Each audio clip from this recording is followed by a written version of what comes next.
If the people of the town can't have input, he can't either, in my opinion, okay? You're more important as far as I'm concerned, okay? So I've put that aside as well. I'm sure at some time in a public hearing, whatever his information is will come out as well, okay? All right. Let's have a roll call, please. Selectmen Slavin, Manise, Bruce, Titlebaum, Tropiano, and are present, and so is Town Administrator Derek Sullivan. All right, let's have the Pledge of Allegiance. Mr. Haskell, can you do the Pledge of Allegiance for us?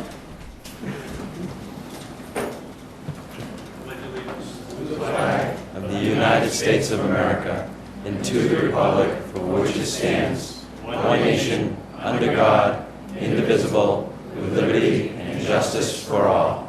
Thank you very much. All right, town business. Meeting, I better put my glasses on. Meeting with NOTOS. Is that, how do you say that? Is it an acronym? I say notice group. Okay, there you go. Regarding a potential development. Gentlemen, I'll give you the floor, and you can start your presentation. Great.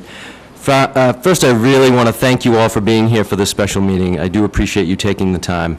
My name is Tom O'Connell, and I am the founder of the Notice Group. I do have 4 of my partners here with me tonight, so I do want to at least recognize them in the audience. They can raise their hand like we're in school, if that's easier. We have Kevin Roach, we have Mackenzie O'Connell, we have Bill Whitfield, and my cousin Will O'Connell. We are here tonight, as you mentioned, to talk about a plan that we have on the Graziano parcel. We have the land under agreement, and we've began lots of studies, and at this point, we feel it's necessary to come before the town and describe in much detail the status of the project. There's no one who has done more work on this project than our attorney, Jeff Taccio, so I thought the way we could handle this is he could go through some of the programming. There have been wildlife studies and soil studies and survey work and traffic studies. So there's a lot that we have learned about this parcel. Maybe Jeff can run us through the current programming. He can answer some questions, and the entire team is available also to answer any questions that you might have. Okay, so it's a little bit difficult, because if you get up and go there, they won't hear you, all right? So you got to kind of stay close to the mic. You can go up and point and then come back to the mic. I know it's a little difficult, but I want to make sure that when it goes out, the people can hear at home exactly what's being said. Or if you can, I don't know if the mic's long enough to drag out there or not, but... The gentleman who's doing the recording said he thought that, and he would check with me, that if I... Does he think it'll go? Yeah, Bob will let us know. Okay, all right, good. If that works, that's fine. All right? And, so what I'll do is, my name is Jeff Taccio. I am a lawyer from up in Hingham. I've been in private practice for many years. Before that, I was an assistant attorney general for the Commonwealth of Massachusetts, and what I did for the attorney general was all land use, land litigation. So that's my background. I currently will go throughout the Commonwealth and permit different projects that are proposed in many municipalities. What we're doing today is, this is our 3rd trip, so thank you very much for hosting us. We really do appreciate it. You folks made a special exception for our scheduling this evening at our request, and we do appreciate that very much. We started off this morning with a press event over at Granite Links in Quincy, and Tom O'Connell was there to actually address folks, answer questions, and also he was introduced by Thomas Koch, who is the mayor of Quincy. The mayor basically outlined his history of dealing with Tom, the success of Granite Links. Excuse me one second, okay? Bob, somebody just said that he can't hear his mic at home. Let's try that. Wow. All right, That's much better. there we go. All right, so for everybody at home, I'm going to put everyone through this very, very quickly. My name is Jeff Taccio. I'm a land use attorney, former assistant attorney general, and I do land permitting in different municipalities. This is our 3rd stop of the day, and I'd thank the board for making an exception to their schedule to specially have us in this evening so that we could discuss this business opportunity with them. In the morning at Granite Links Golf Course, which is in Quincy off of Route 3, basically the Southeast Expressway that goes into Boston. Thomas Koch of Quincy, the mayor, introduced Mr. Tom O'Connell, and talking about the history of the Granite Links project. For folks who are unfamiliar with that, it's currently a 27-hole championship golf course with restaurants, with function space that's in effect owned by the city of Quincy, but it's operated by Mr. O'Connell. He's basically the president up there. Mackenzie O'Connell and then Will, his cousin, are also folks who are up there working on that project with him. The mayor talked about Tom's history in Quincy of working with the town and some of the relationship there. He also answered some questions about what we're proposing and how it all fits into the legislative landscape, if you will. In order to go forward with what we're going to show you folks this evening, there is some legislative tweak. There's a legislative tweak that has to occur that would affect Region C, which is where Wareham is located. I can go into that and answer some questions later if that is something that we want to get into, but my main goal is to go through how this affects you folks in Wareham on the ground, what we have proposed, and how that would affect everybody in this room going forward if this proposal is to be ultimately approved. This afternoon at 3 o'clock, we had a meeting over off of Glen Charlie Road behind the Graziano properties, the two new homes that are situated, and there's a driveway there today. We met with the press, we had photographs taken, and Mr. O'Connell talked about what the proposal is and what it'll entail. And I'll go through some of those issues this evening as well. Excuse me. The property that we're looking at is currently under agreement with the Graziano family. And if we look here at the left, what we've got for the board is we've got Route 25, which is shown down this basically to the south. And then what we're showing is a red outline of the property, which is approximately 300 acres in size. If you look through, items that will jump out to your eye are probably the power line easement, that if you're out there, you can recognize that pretty easily from the ground. If you take a look in to where the 7-Eleven, the Dunkin' Donuts are, it's basically in this area here. The fire station and the water tower are approximately where I'm showing you folks now. It's got a couple of touch points onto Glen Charlie, one very narrow, which right now is woods, and then also we've got a proposed boulevard connection down to Glen Charlie as well. What is there today, if we drove in from where this cloud is, and we were able to drive in and stand, and this is basically what you see for the view. The Graziano family has been actively graveling the property under permits issued from the town for some number of years, and as you can see, they've got it down to basically a cleared level, which has been permitted, which is so many feet above where the groundwater is located today. There's some continuing work which is there, and they're pulling out gravel as we go through. If we weren't there today, they would be pulling some gravel out with the excavator and then also the truck.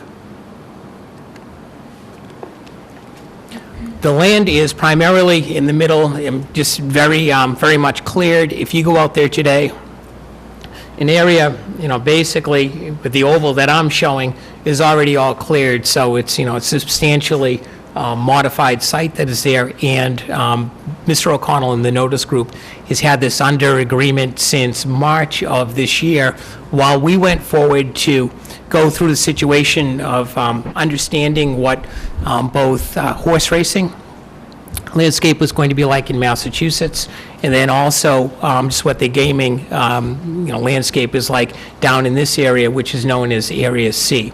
At the time that we were looking at this, it was known that Suffolk Downs was closing, that they would have some number of continuing races for this year, in which is now all in the rearview mirror. As we sit here today, the status of thoroughbred horse racing in Massachusetts is uncertain. So this was an opportunity that we identified, and we thought that it was worth our understanding the industry, understanding what it took, and then going out and actually seeing if we could program a thoroughbred horse racing track for a parcel of land. This parcel was brought to us by some of the horsemen. Originally, it wasn't for sale, and we saw the size of it. It would certainly fit a 1-mile thoroughbred track, and in looking at it again, it wasn't necessarily on the market at the time. We then went around, we looked at 31 other properties all throughout Plymouth, Bristol counties, trying to find out if we could identify another parcel of land that had the attributes of this ultimate, the Graziano property. What we did as part of that is we have all our templates for what a 1-mile track looks like, and we started to lay them onto various parcels of land that were available for sale, and we couldn't get anything to fit. I mean, we tried at that time, some as small as 100 acres, and it just fit on, and then, varying sizes with varying degrees of access, different types of environmental conditions, and we just kept coming back to the Graziano property, kept coming back to Wareham. What's important about this parcel that we identified, the Route 25 access is just absolutely tremendous. It is a attribute of this project that we will need to construct an interchange in order to get the traffic here when it's, in basically a build situation. It has several touch points on Glen Charlie Road.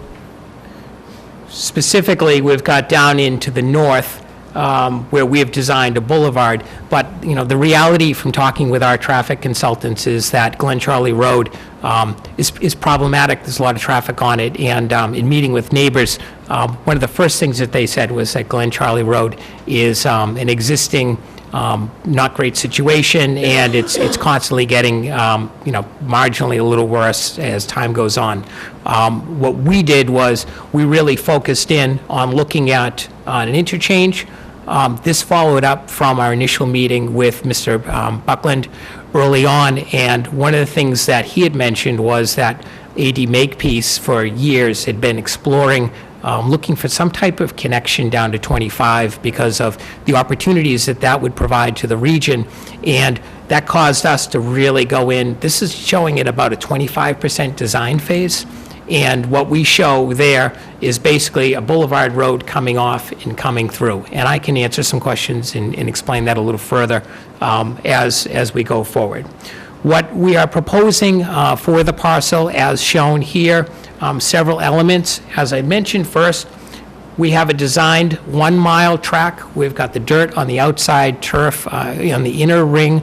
This has been designed in consultation with equine architects, experts from Churchill Downs, also Keeneland. We're in a situation where there's just so many places in the country that really understand the thoroughbred horse racing, and one of our consultants is basically, he lives in Saratoga.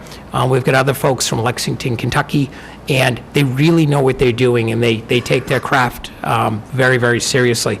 We put these people together with our plans, and also, I should also introduce Gabe Crocker from Crocker Design Group. I apologize, he's our site professional engineer. We put them together to actually come up with a layout. All of the geometry of this track that you're seeing is spot on. It's very reminiscent of Keeneland, which is just an absolute top level track, which is also on the National Register of Historic Places. So we went and we looked for the absolute best that we could lay out, and it fits. The next thing what we did is that you can see in this area, we show an equine area. We're showing about barns for about 500 horses, actually a little more here.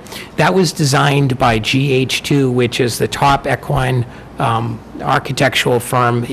I'll say in the United States, they do work all over the world. They went in, they put that together for us. This is the layout that takes up the most room.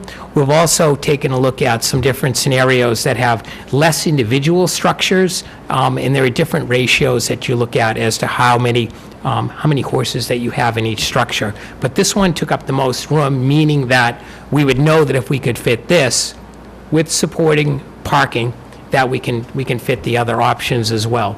What you also see here is we have consulted with the former head of the New York State Racing Association, the NYRA head veterinary.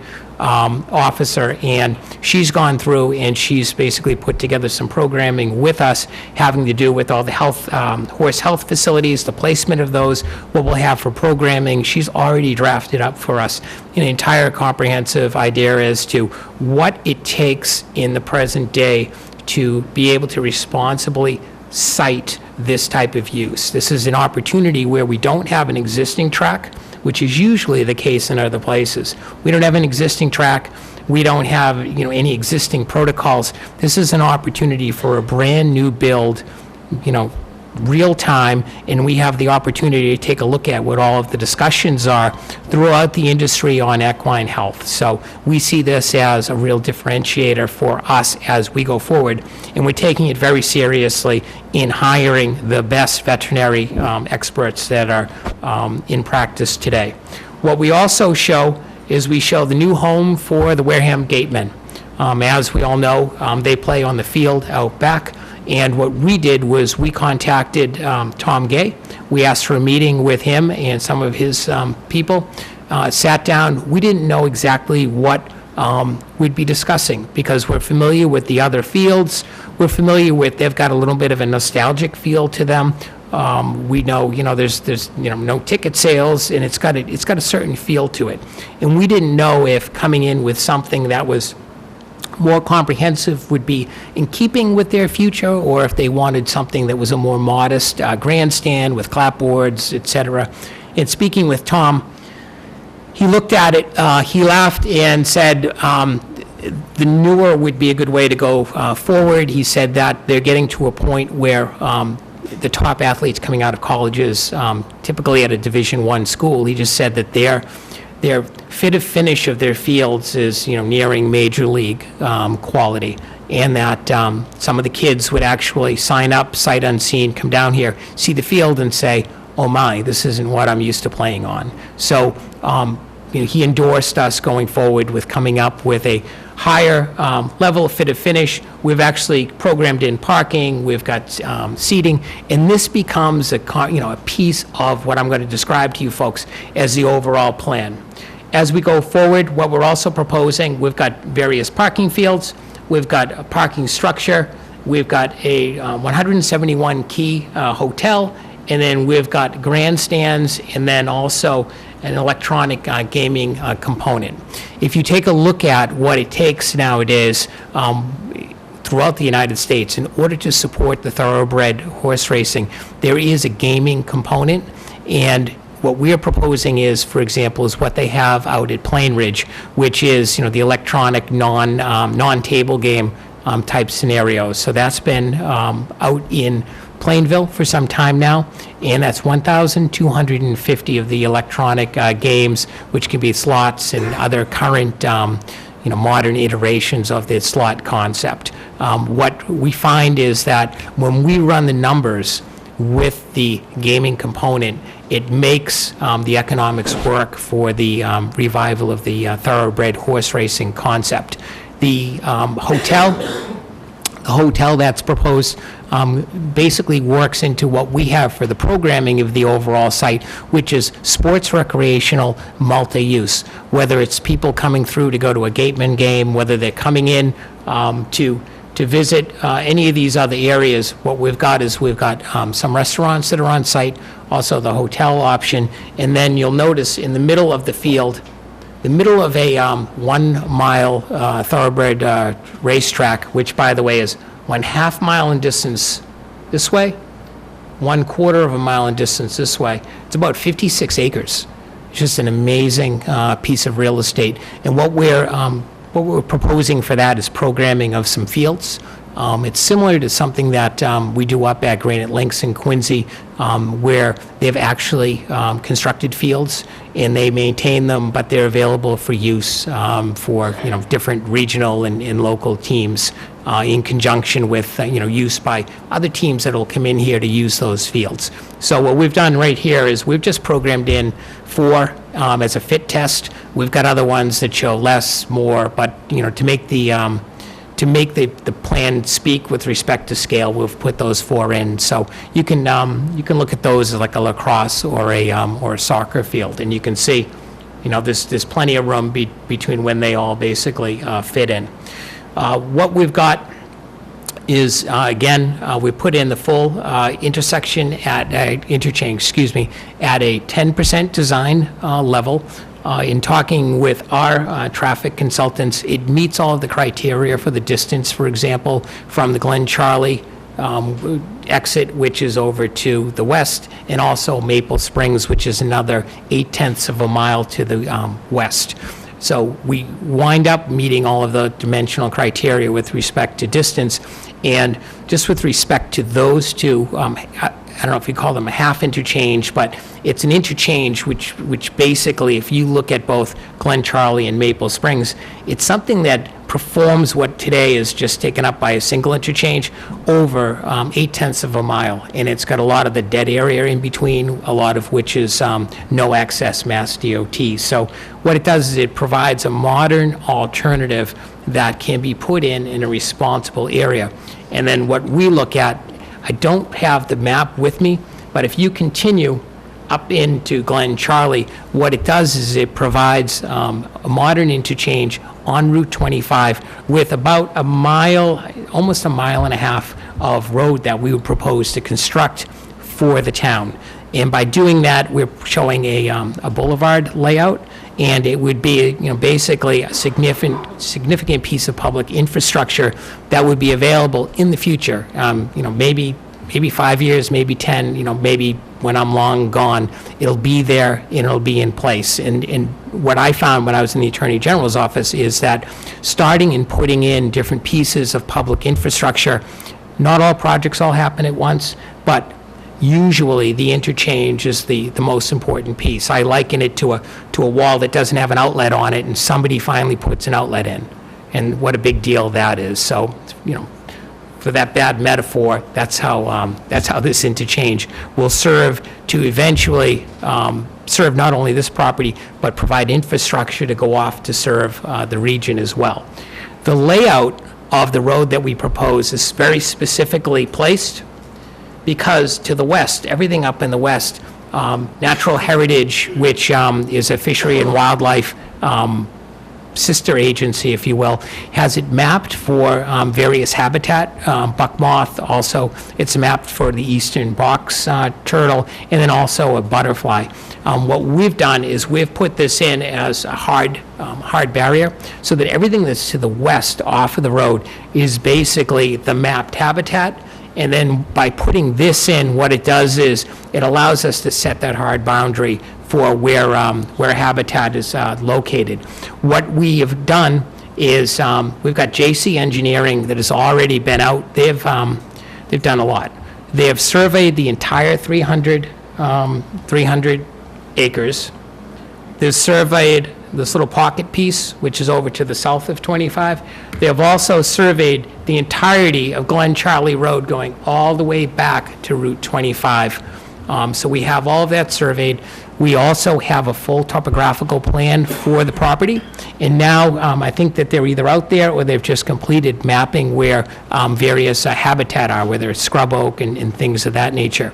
About a month ago, we went in and we met with Jesse Leddick, who is the regulatory director for the Department of Fisheries and Wildlife. We presented this plan to him, and very, very positive.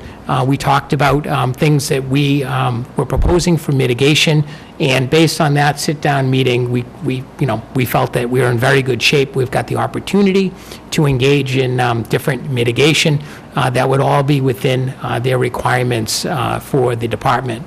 I will note also that we show a parcel, the town owns about a 30-acre parcel, which is down into the east, which is up against the Red Brook Conservation Area.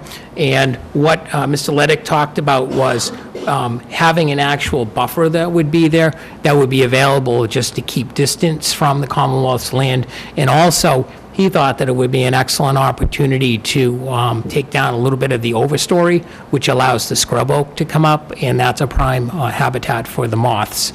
There's an area that already has a little bite out of it that you don't see here because of the overlay, but he pointed exactly to that, and he said to one of our consultants, I bet that little bite is the scrub oak, and he said, yes, it absolutely is, and he said, that's how you folks are going to be mitigating this. So that's put in, and that, again, it consists of about 30 acres, a very long and thin parcel that's shown there on, again, the east. So if we go forward, speaking about the environmental, you can see this area that is kind of central to the property, but up to the west a bit.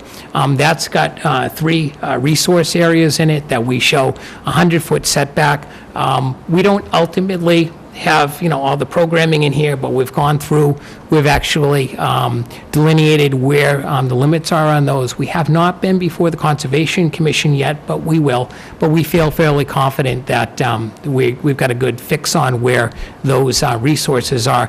By staying 100 feet away from them, we're just completely out of the, basically out of the jurisdiction of, any of the concerns for those resources. But then we add additional land. This is also in a watershed protection area, so it's going to be very important for us to moderate the amount of pervious and impervious, disturbance of the land, to be able to monitor that. We also already have all groundwater modeling, which has been performed for this parcel. Steve Smith of Hydrocycle has already gone through and modeled. We understand what this looks like from a hydrogeologic standpoint, and we're exploring options with respect to, the treatment of water. So we're looking at both an option where we infiltrate on some portion of the site, or we're talking with your sewer department with respect to different options regarding their I&I efforts and in their capacity as well. But we're exploring either option, and we'll continue to seek discussions there. I understand that the gentleman from sewer has been out the last couple of weeks, so we'll pick up with him after the holiday. Excuse me.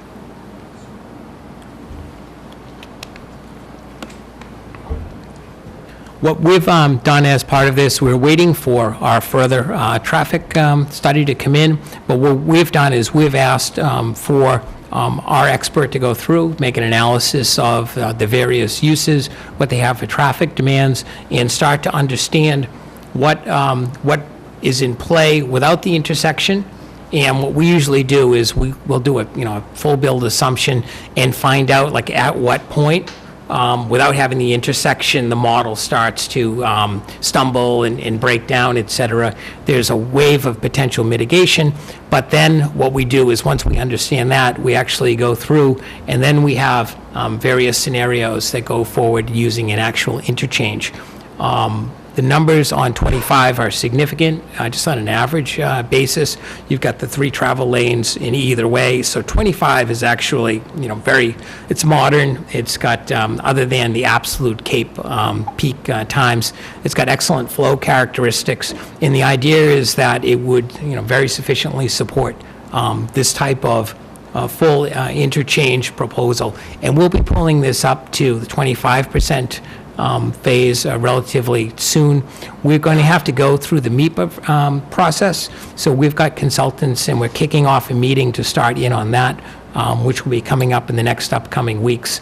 The longest time frame that we're going to be looking at will be approval of this interchange, which is likely a 2 to 4 year process. So it's a significant process because it involves, such an important use of, public resource actually to put an interchange in on a highway, and just the regional implications have to be studied and go forward.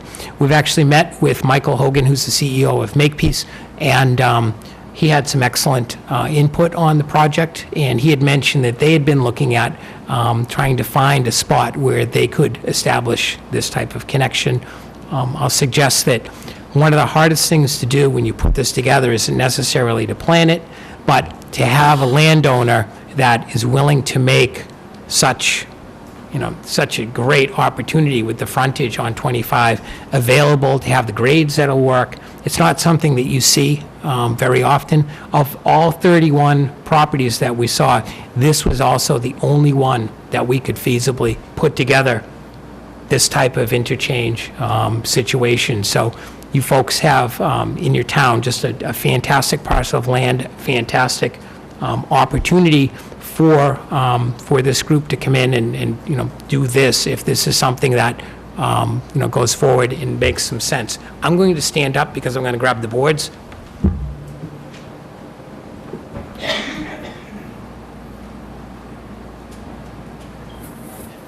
And hopefully this is heard by folks at home, and that is on. What we've got is, we've got renderings that we've put together. And what I'll do is I'll put this guy down here.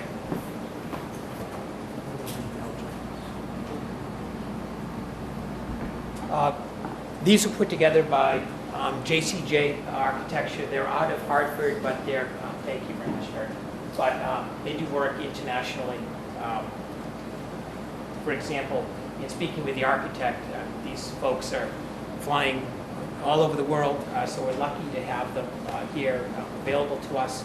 And then they do a lot of work with some of our experts. So we had them on this. What you're seeing, which is to the right, is basically from the north, looking down, looking at where the fields lay out. Over to the west, you can see basically an elevated version or view, excuse me. I'll try to stand in a way that hopefully this I can show you folks too. So what we're showing is, we're showing the hotel in this area. Everything goes out to where we've got the grandstand. We've got some windows and a window level. The architecture of this is, it looks great. Will it ultimately look like this? I don't know. This is the architect who got a floor plan, which has been developed, and then actually had the opportunity to go forth and propose something that he felt was all cohesive and just all pulled in together. We show up in here the barns that are available. Again, the Commonwealth land is over to the east, so it's off of the picture. You can see the Gatemen baseball field here. We've got a paddock area, which I'll show you on the next board, and then you can see the road that comes all the way around, and then that'll go up to the proposed interchange to the south. On the board that we see, the other side, I'll stand back just a bit. Starting from the south, the Gateman Field, you can see it laid out. What isn't shown are the parking that's around the field. Oh, excuse me 1 minute. Yes. We got, he can't be heard on the TV. So, Is that, yeah, you can't be heard at all. is that better? Yeah, if you hold it, Yes. maybe you're better off to just sit down and I'll say, point. great, thank you. Talk directly into it, please. Because it won't do any good if nobody can hear you. Absolutely, thank you. So going from showing the building, which is a view from the north, looking down the track, down the turf track, looking at some of the playing fields, and then also the gatemen are up to the south at the top of the photograph. This, again, is where the Boulevard Road is, that runs from the north, going down to the south. That would then go into the interchange, which would be proposed on Route 25. Looking at the different, from the southeast, looking at the board, which is to now my right, we show again, here's the grandstand area. We've got parking, hotel, and then this is in effect the exact same footprint that we're seeing on the first plan that I showed you folks. We can see the south end of the track, both the dirt on the outside and then also the turf, which is in on the inner ring. We're showing the barns for 500 plus or minus horses, thoroughbreds that would be brought in to the area for races, training, etc. And then we show things such as the veterinary health buildings. You can see some of the pieces that are showing on the plan. We also have a parking area, which is down accessed from Route 25, and you can see the trailers. So this would be laid out so that basically trainers, owners who bring their horses in to compete here, we've got a full dedicated parking area which would be available to them. And then again, parking, which is on the surface, and then we've got some parking up basically to the north. So that's a layout again from the southeast, and it shows a good feel for how they're able to put the property together. Again, I don't have the gravel pit up there, but if you look at what's here, you're looking at a situation where the majority of this whole area is already all the disturbed area. So we're able to situate the track and some of the amenities in a nice pocket of what's already been out there for some of the graveling operations. So that winds up working to our benefit tremendously as they put the design together.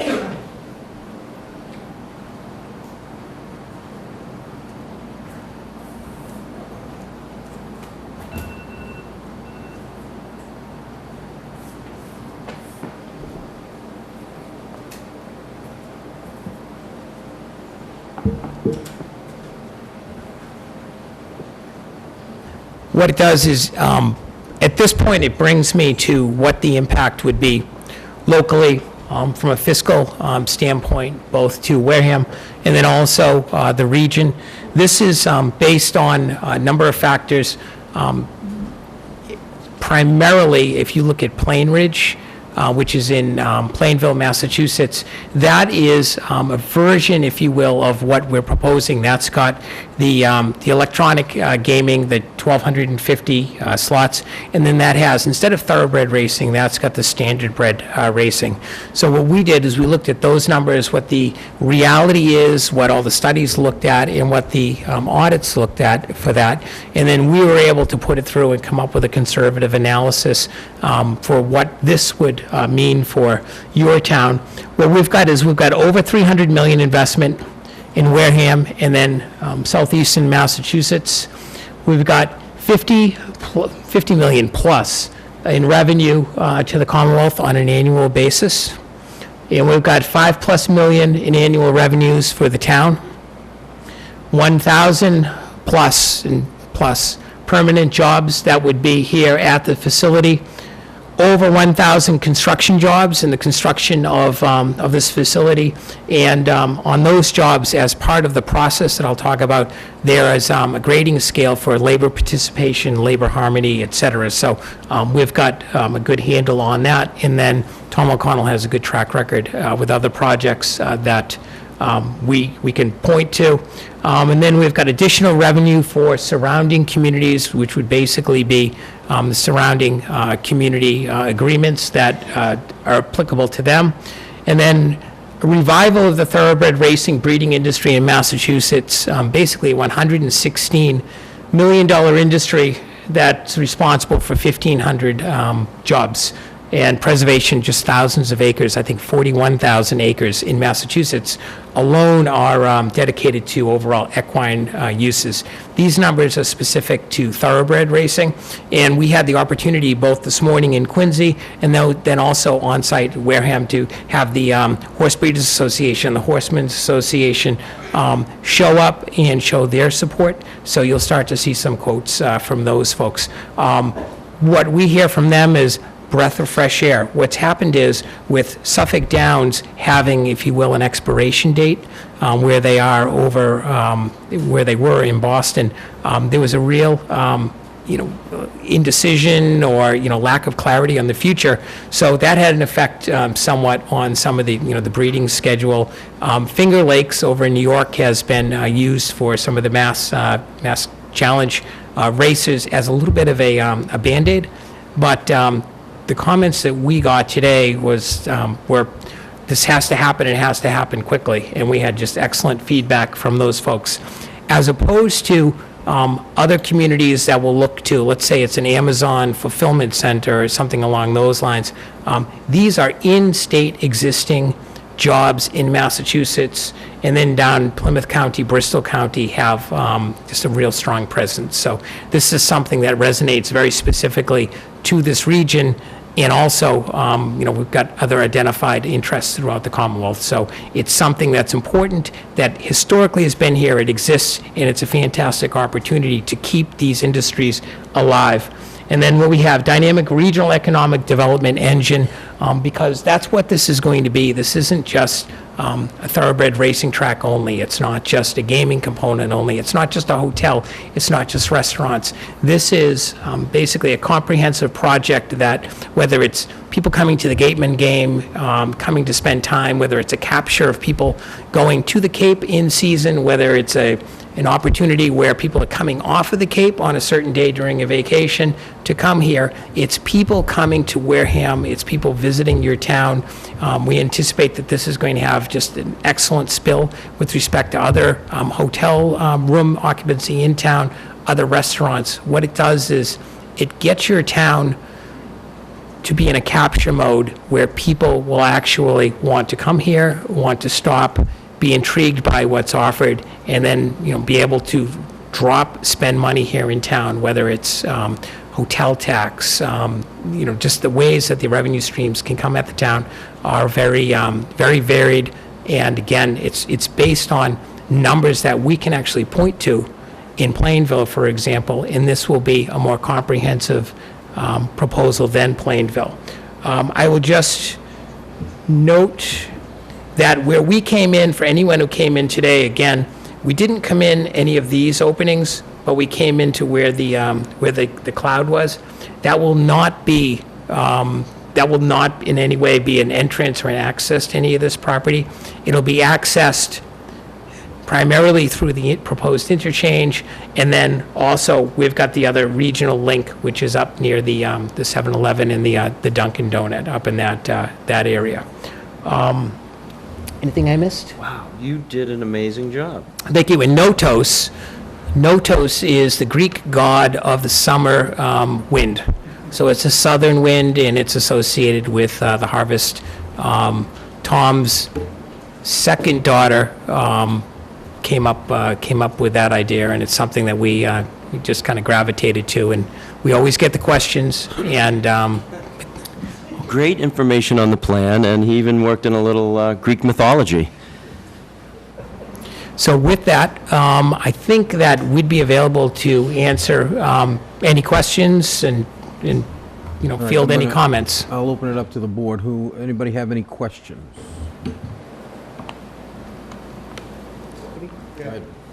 How many acres is the development? So How many acres is the development? the land that is shown with the red line, that is showing is plus or minus 300 acres. Right now, about, 65 is cleared? I don't know something what like amount is cleared now. Now, are there any other properties included in that don't belong to Highland Inc.? That don't belong to what? Say it again? Highland Inc.? Yes. So what happens is Highland Inc. owns some levels of the property. What happens is this is basically a whole lot of properties that run thin north-south.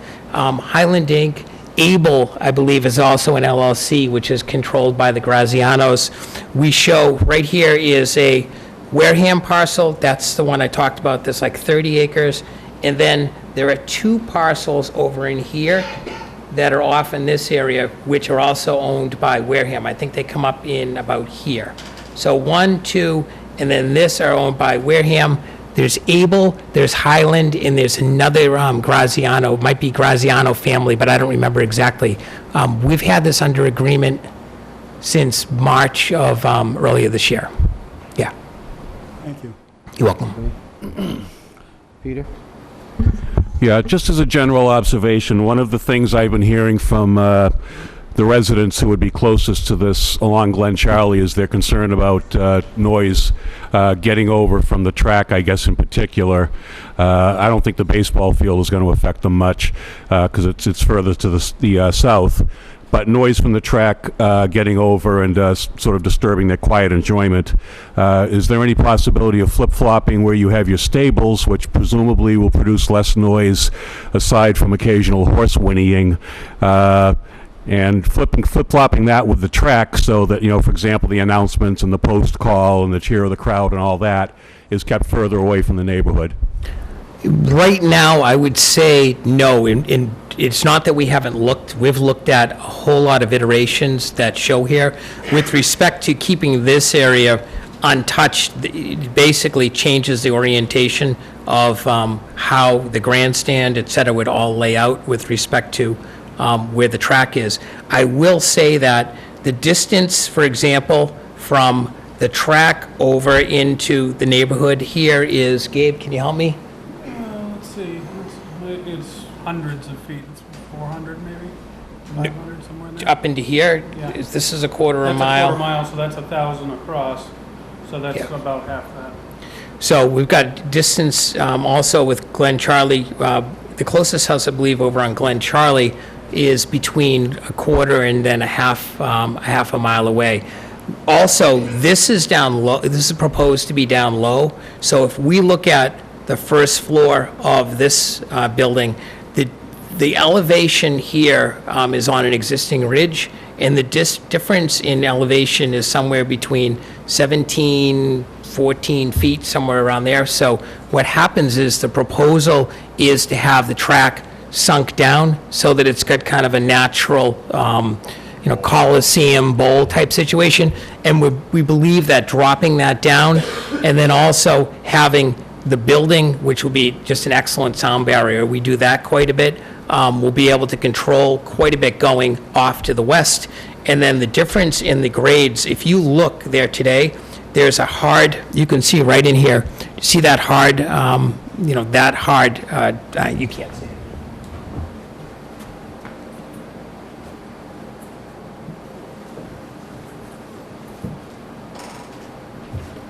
So what happens topographically is we've got a whole lot of land which will not be disturbed a little bit beyond this to the north, but we also have a significant grade change. And the way that it's being laid out is that we'll be maximizing that bowl feel. The other thing that we heard was that looking off to the east, we've got the Commonwealth land. It's all going to be undisturbed. And the comments that we got from the consultants, so this is what we heard from the consultants. This would be the first track that they're aware of where you would have a natural change in the grade of where the track is. They thought that was phenomenal. And looking out to the east and seeing all of the trees that are out there in the conservation land, they just thought that was just absolutely phenomenal.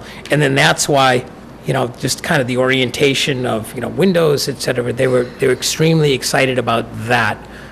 The other thing that they said as they look forward, they said that thoroughbred horse racing now, they see coming out as having, haves and have-nots, some number of tracks that are older that are being supported with gaming in other states having some difficulty, but that another portion of the tracks, kind of the premium tracks, doing extremely well as we go into the new age of people going to sporting events, having, whether it's phones, social media, et cetera.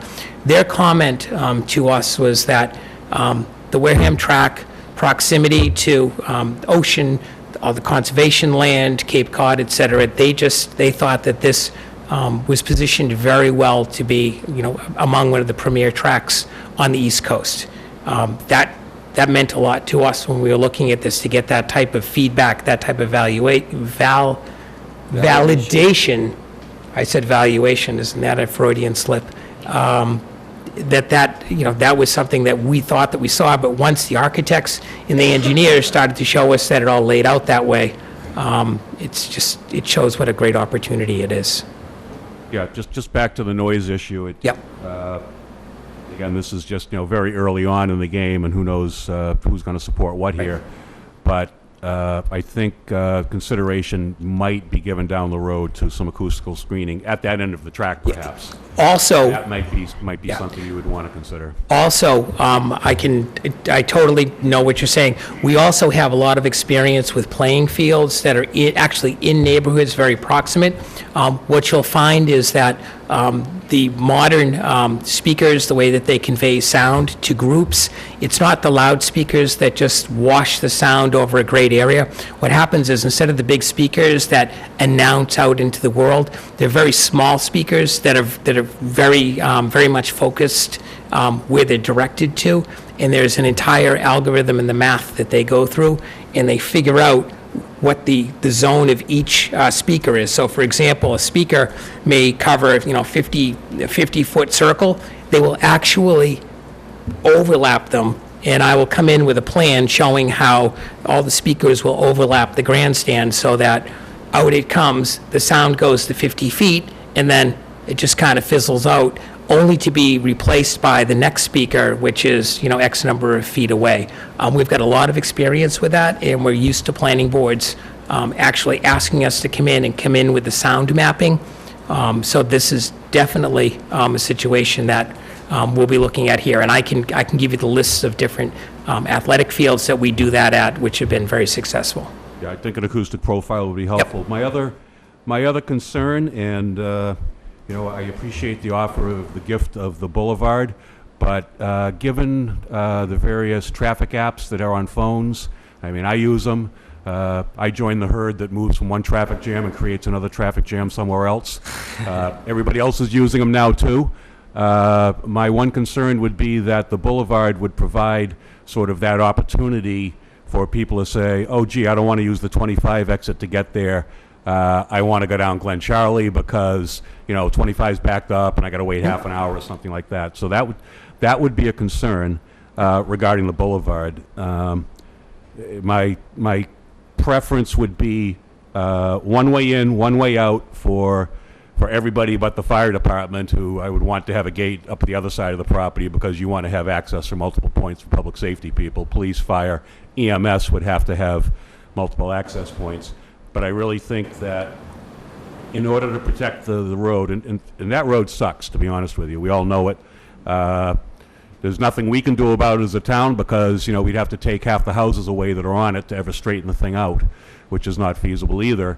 But to add potentially 5,000 cars that are whacked to it is problematic. We identified that very early on. We're working with Jeffrey Dirk of Vinas Associates that did most of the work for the design of 25, and we work with him quite extensively. Those are the exact issues that he looks at with respect to whether it's signage, whether it has to do with dissuading certain traffic patterns, et cetera. I won't pretend to be a traffic engineer, but he's one of the best that's available in the Commonwealth. He will specifically be asked to look at that and to basically, to give a recommendation as to what happens so that this is going to meet all of the requirements of ITE and what his professional requirements are. Also, he'll be meeting with police and fire. And by the way, we've already met with police and fire and had our initial meeting with them. One of our consultants was basically the fire chief both at Gillette Stadium and then also the New Hampshire Motor Speedway.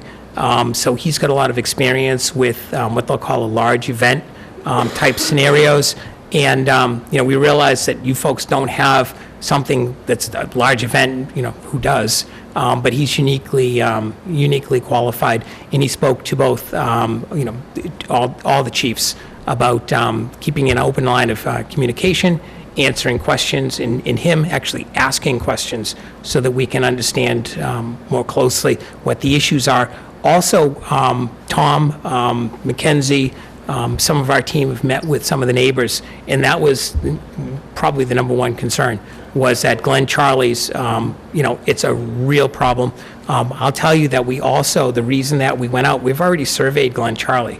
So I think we understand Glen Charlie from a survey perspective. The reason that we did that was that if there are opportunities to take geometric, curses out of the road or whatnot, and to offer some overall mitigation, that's something that we can take a look at as well. I should also mention the big deal, I think, for you folks as a community will be the host community agreement. We've done a lot of research on what other towns have done, and they're all available online. But what happens is, as we go forward through the process, it's not only mitigation, but it's things such as local hiring preferences and different requirements that are tailored to the specific community. And it's going to be a huge component of going forward on this. And you said, you're open-minded, and I appreciate that. You don't know if you're for or against, which is great because this is the first time we've shown this to anybody. So all we can ask is for folks to take a look at it, listen, ask the right questions, require us to show up with the right experts, et cetera, and to satisfy the town. But what's going to happen is, as we go forward, there will actually be a referendum. So the Gaming Commission requires that there be a referendum in the town, that the town says, this makes sense for us. We want this. And that's extremely important to the Gaming Commission, because what's going to happen is, when this goes forward, and if it plays out the way that we're looking to have it play out with the legislature, you're going to see multiple competing projects coming out throughout Region C, Bristol County, Barnstable County, Plymouth County. You will see some number of communities that are coming out, and somebody like us is going to say, I want to cite that license in this community. So what's ultimately going to happen is people are going to start looking at what's occurred in these other towns, see how the towns have handled it, what the benefits are accruing to those towns, and hopefully Wareham's going to be in a position where you folks see in your town and in this site what we do, which is, we call it the Goldilocks site. We've been calling it that since we went through our 31. It was like, not too hard, not too soft, it's just right. To be able to find this amount of contiguous acreage on a numbered state highway, this close to the ocean, this close to Cape Cod, we could not find another opportunity like it. So it's a situation where everything's coming together for Wareham, and maybe because the off-ramps to this property, to this area, have been historically kind of weak, maybe it's because of that this land is available to us now, today, to be able to make this proposal for Wareham. And we're hoping that all of that coming together is going to allow us to go to the Gaming Commission to show them that this is the site, that Wareham deserves this. So whether it's, the 5 million plus per year, it just, when we look at that, take a look at what happened in Plainville a few months ago. They were coming out, and they had all the surrounding towns all around them. I think they just spent $35 million for a new town hall, municipal facilities.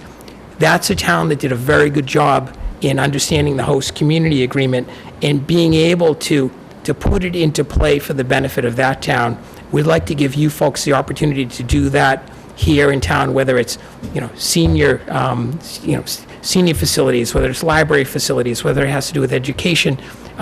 This is an opportunity that we're hoping that this land, which is currently basically a gravel pit, can be transformed into something that will not only provide revenues in and of itself, but will also have a spillover with respect to people coming, visiting other businesses, and to be able to give Wareham the opportunity to shift your tax rate away from just the individual homeowners. Because that's, if we take a look, and we did, as to how you folks, put together the budget, you've got a commercial base that's just small, not really cohesive yet, and you've got a tremendous burden which is on your homeowners. If this is leveraged correctly in the revenues, you're going to have a situation where you're going to be able to lift the burden off of the homeowners and begin to shift it to a more vibrant, robust commercial taxable entity. That's going to be critical for your town. Yeah, just one thing I do want to get out there too, for all the people in the room that are here that I'm sure have a ton of questions. I've suggested to the chairman that, going forward, that we have what we call workshop meetings, which are pretty free form. You just put Noto's group presentation on the agenda. They show up, they spend 10 or 15 minutes doing the same thing that they've done tonight, and then it's thrown open to questions from the citizens. That's going to be very important to help guide the board in how we treat this project, how we treat these applicants, what people think about it. And that's a lot more freewheeling exchange than, of course, what you're seeing tonight, which is just basically, selectmen asking a few questions, you get a presentation, and so on and so forth. So those are probably I would think, going to be multiple in nature for a project this size. The other piece to it, too, is there's a zoning component. Yes. Right now, the state requires a 2/3 vote of the legislative body to change the zoning. Zoning changes are required for the things that these gentlemen are proposing. So that's something that goes to town meeting. I know the legislature is working on perhaps reducing the two-thirds requirement for zoning changes, because that's state law, down to 50%, but they haven't done that yet. So, as we found out occasionally in the past, that two-thirds, if you don't have a lot of buy-in, that can be a big hurdle. Right. So, and then, of course, there's the general referendum, which I would suggest is something you might want to tack on to the national election next fall, because you're going to get the biggest turnout. From my perspective, it's how the most people will be heard. Yep. We had a local selectmen's election back in 2017. Granted, myself and a former selectman were unopposed. We had 8 other seats in town government that were all unopposed. It poured out that day, but we had an embarrassing 335 ballots cast in a town where there were about 15,000 voters. Right. So I don't think you want to tack it on to the spring election, because people tend to not show up so much for the selectmen's election. They showed up pretty good in 2018 for the federal election, because there are House seats up for grabs and so on and so forth. 2020 promises to be as big a turnout as you'll ever see in the town of Wareham. That's a benefit for you guys, because you can say we heard from the most citizens. That's a benefit for the citizens, because they can say the most of us showed up and were heard.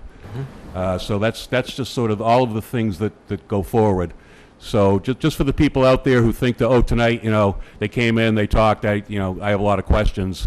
You'll be able to ask those questions in multiple forums in multiple ways, and be able to make decisions in at least 2 different ways. Excellent suggestion, absolutely in agreement. And also, for the folks who are here tonight, if they'd like to ask us questions after we conclude, we'll all be available to make introductions and meet with them.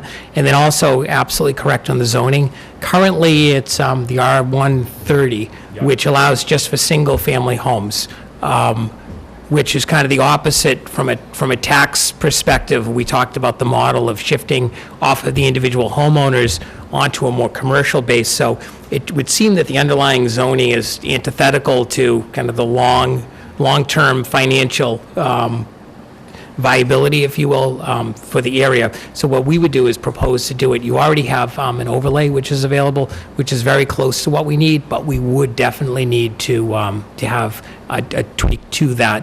And again, 2/3, correct.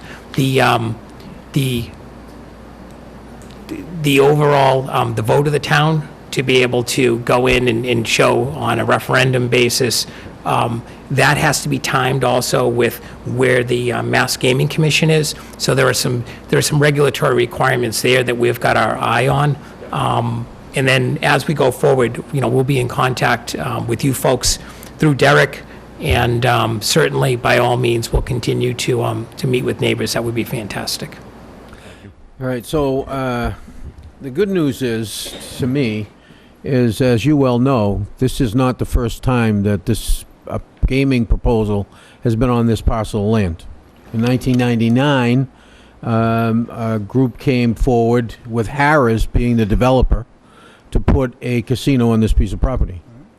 They had an interchange on the highway, just as you did, but they had no exit onto Glen Charlie Road other than emergency vehicles coming in to service the unit. And they were able to make it work. They didn't have horses. They had a hockey team and some other things like that on the property. It was a proposal that didn't go too far, because it was involved, the Wampanoag Indians were involved, and they thought it was going to be an Indian casino. And of course, we know how all that worked out with the things. The state hadn't voted yet, and there was all that kind of stuff. So it ended up not working out, and it kind of went away. So you're actually bringing something back that was proposed once upon a time. So it's not like you're reinventing the wheel. The other thing is I just want to point out the screening for everybody to see. Do you see, can anybody see that big 988 loader down there?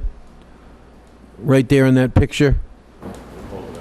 Yeah, you can see it. He can point it out. I don't know if you can see it, but there's a loader right there. And you see the height above that loader? Now, 988 loader is way up there. It's quite a ways to go up. And then you go up further, you can see how high. That's a kind of a natural barrier. You can hold it up if you like.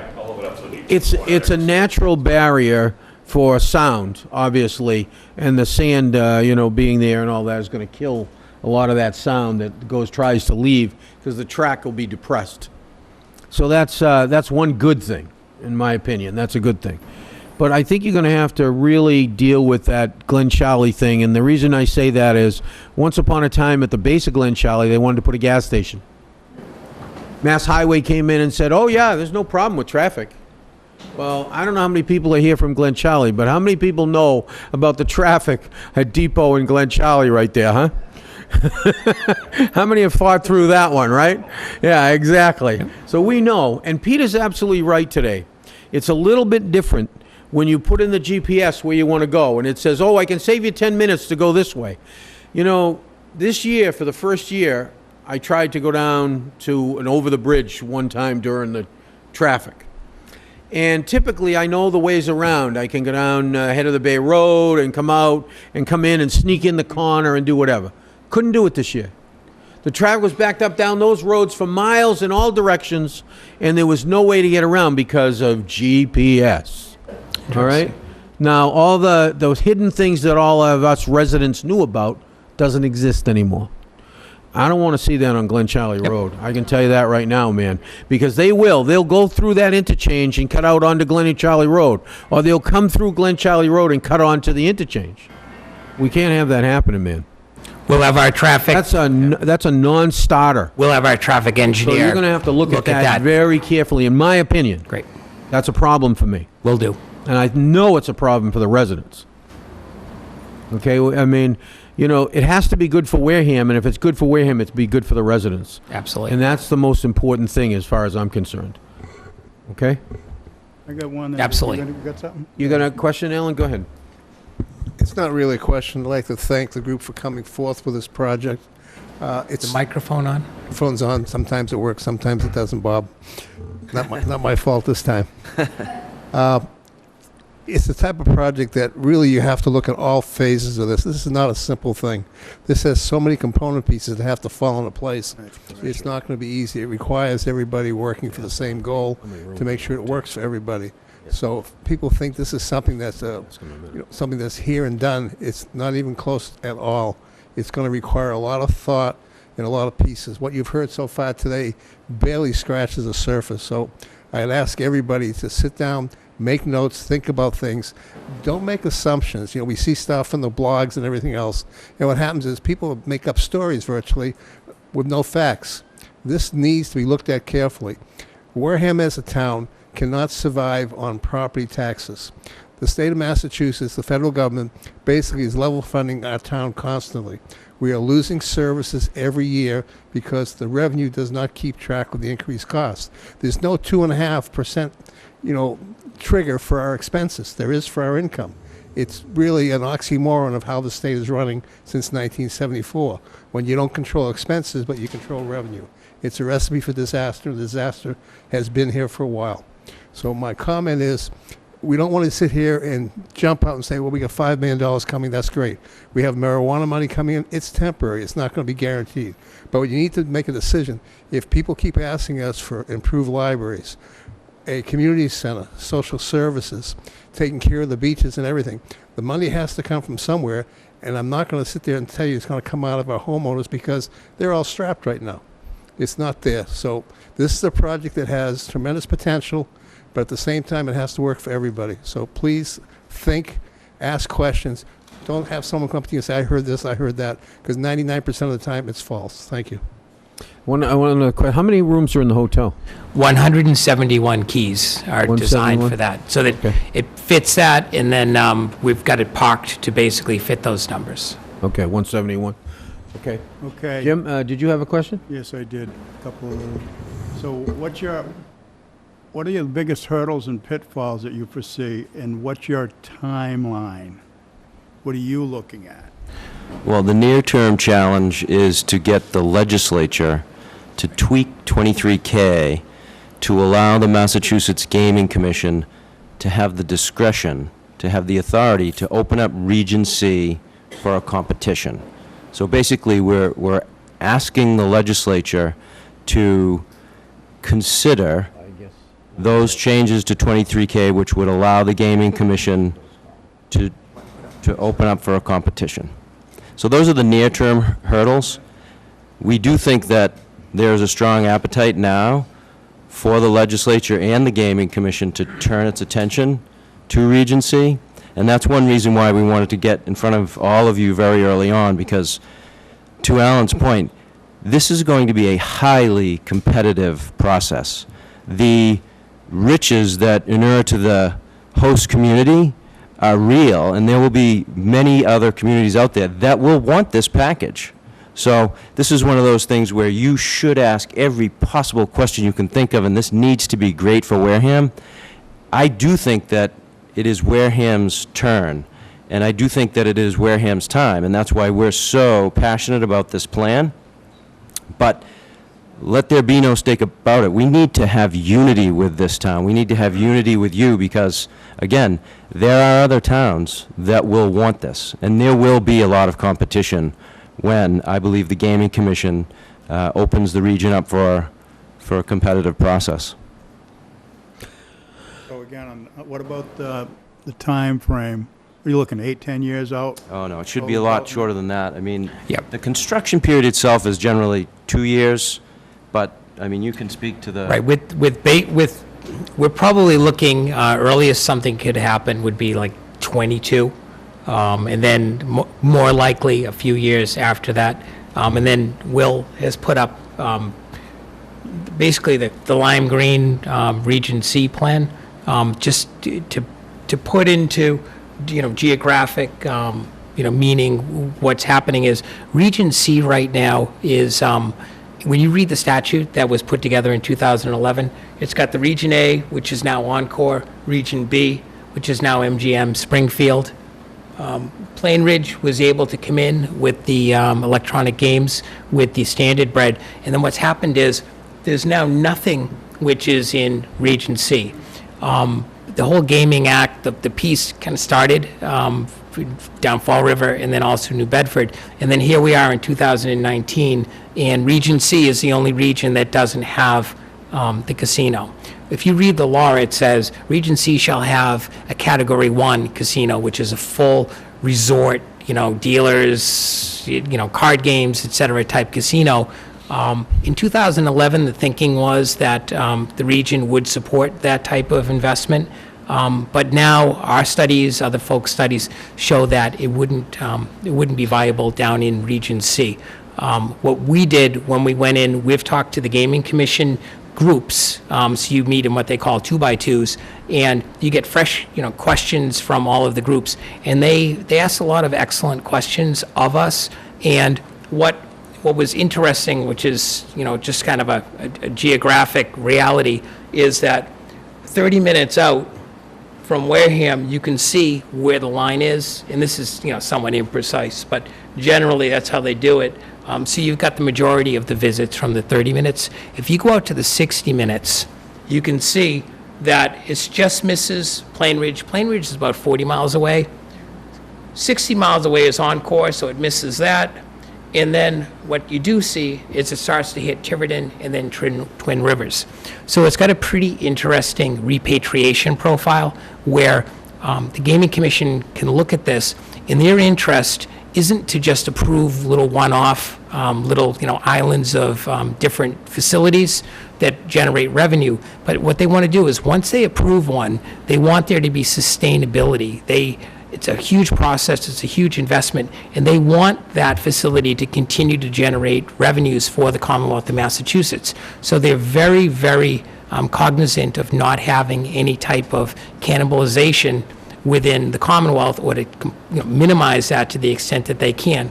As you can see, the further that you go north in Region C, you start to get in underneath Plain Ridge, you start to, basically impede in under Encore. So the further north you get some interesting potential cannibalization issues. What we find in our studies on the Category 2, which is the electronic games, in Wareham, on that 25 east-west axis, is that it's far south enough that it has an excellent repatriation rate for the Rhode Island casinos that are taking the tax dollars, basically away from Massachusetts. without cannibalizing the Commonwealth's other gaming licenses that they've already granted. So that's an interesting little Goldilocks factor, if you will, about Wareham. Again, it's situated in a very, very, very positive, geographic location vis-a-vis the Commonwealth's other licensed facilities. That's a huge plus. Jeff's point is right on, and I just want to stress that some people will say a Category 1 license is viable in Region C, and I would suggest to you that they are reading from a report dated in 2011. The world has changed completely since 2011. The landscape in gaming has changed completely since then. In my opinion, there will never be a Category 1 license cited anywhere in Region C just because of that destabilization effect, the cannibalization of our existing license holders effect. And that is contrary to the Massachusetts Gaming Commission's mandate to create robust, long-term, sustained tax revenue from gaming. That's their mission statement. So there's no way that Category 1 license is going to get anywhere. But that doesn't mean that Region C or Wareham should be looked over. We just think that the Gaming Commission should be given the authority to right-size a license, and we're suggesting that that's a Category 2 license right here in Wareham. And if they do make the change and they open up Region C for a competition, under the way that we've drafted it, a Category 1 could come in from somewhere else, we're a Category 2. What we're saying is, it doesn't make sense to prescribe where it's going to go. We're not asking the legislature to say, we decree that Wareham should be granted a Category 2. All that we're saying is that time has changed with respect to Region C, and it should be up to the Gaming Commission to weigh everything, to weigh the cannibalization, weigh the effect, on the other, other out-of-state, casinos, et cetera, the loss of the tax dollars, to have them actually apply their criteria. This is what they do, and to be able to be empowered to make that decision. So we think that it's very inclusive, and what we're saying is, open up a competition. We believe that our proposal, we believe that your town wins, and we'll go head-to-head with anyone else. We're not looking to block anybody. We just want to compete with folks. And we think that, the combination of this proposal in Wareham and all of the assets that we can pull together will allow us to get a great Well, result that's the for the argument town. you're going to have to make with the Gaming Commission, obviously, and I Right. know you'll go forward. Yep. As far as I'm concerned, I have no problem with supporting going forward with investigating and getting more information and getting this thing, whatever. I just want to caution everybody from looking at Facebook or Twitter or any other place and getting their information. Because I already know that there's a whole lot of negative information that is incorrect up there right this very second as we speak. I will say that Just from what I heard tonight, I know that information is wrong. So please don't pay any attention to that. If you have questions, I don't know, call them up. Call them up and ask questions. I bet they'll answer the questions directly. Yeah, if I can get the information, you can call me. I think the selectmen, I'm sure, we're here to get you information, whatever it's going to be. But I think it's something that the town should explore, and I'm perfectly willing to go forward in exploration. As far as I'm concerned, the rest will have to tell you how they feel. Thank you.